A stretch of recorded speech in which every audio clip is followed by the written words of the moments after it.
नमस्कार मंडळी. तर आज बघूया आपण दुपारी जेवणाला काय काय बनवलेलं आहे. अगोदर ते हे बघूया. हे आहे आमटी.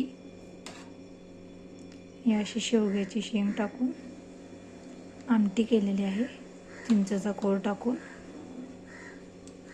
हे बघा, अशी मस्तपैकी अशी आमटी झालेली आहे. आणि इथं आहे ही घेवड्याची भाजी आहे, कारण एक आमटीनं आमच्याकडे चालत नाही. सुकी भाजी एक पाहिजे किंवा दोन. हे घेवड्याची शेंग आणि हे फ्लावरची भाजी आणि हे सॅलड. कांदा आणि बीट घेतलेला आहे मी, काकडी नाही घेतला. आणि इथं आहे गरम गरम असं कुकरचा भात. हे बघा, जिरा राईस सारखाच केलेला आहे, जिरे टाकून. आणि इथं आहे चपाती. तर चला मी तुम्हाला ताट वाढून दाखवत. तर बघा म्हणजे असं मी ताट वाढून झालेलं आहे.